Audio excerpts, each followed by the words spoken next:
Saudara yang saya kasih di dalam Tuhan Yesus Kristus, mari kita berdoa sebelum kita membaca dan merenungkan firman Tuhan.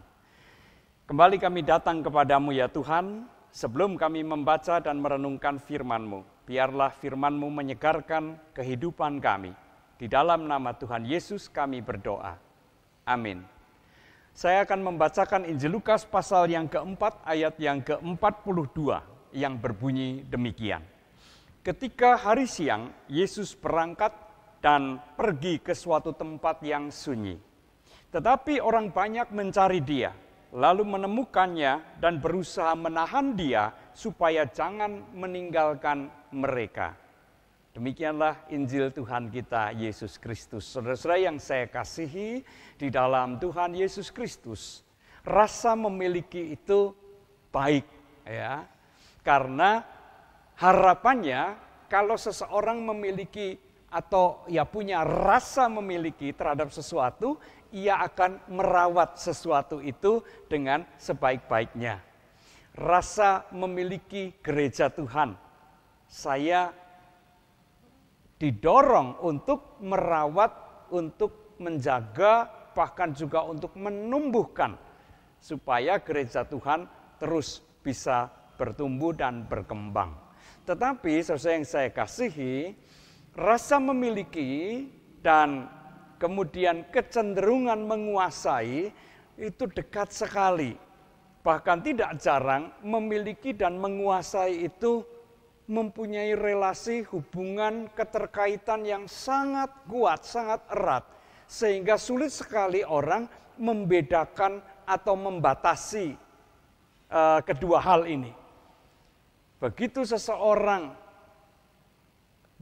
merasa memiliki, maka ia juga punya kecenderungan yang sangat besar untuk menguasai apa yang dimiliki tadi.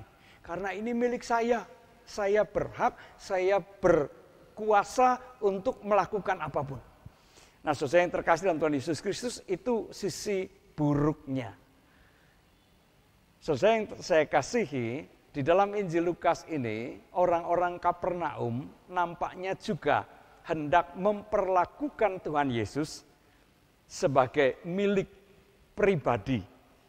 Orang-orang Kapernaum telah mendengar bagaimana luar biasanya pengajaran Yesus. Mereka juga melihat kuasa Yesus yang bekerja, baik yang mengusir setan atau memulihkan orang yang kerasukan roh jahat, maupun juga yang menyembuhkan sakit demam dari ibu mertua Petrus.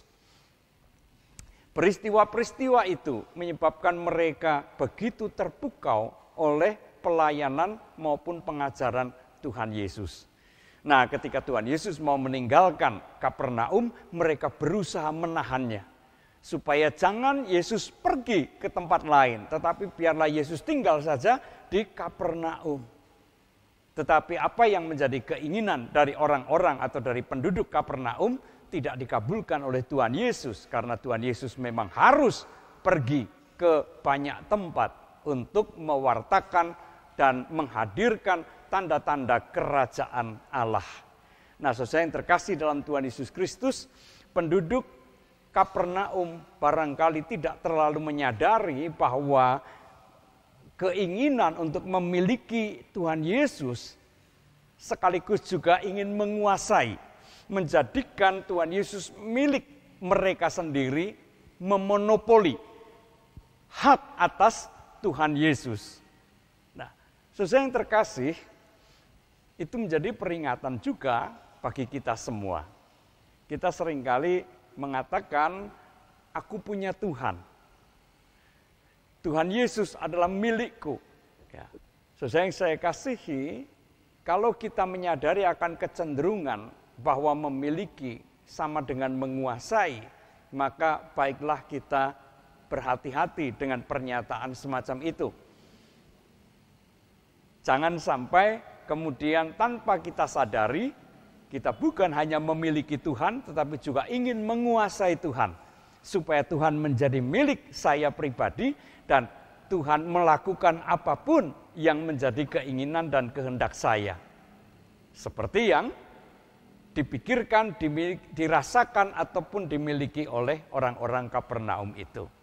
Nah, kalau kita menyadari kecenderungan semacam itu, alangkah baiknya jikalau kita menghayati bukan Tuhan adalah milikku, tetapi aku adalah milik Tuhan. Aku kepunyaan Tuhan.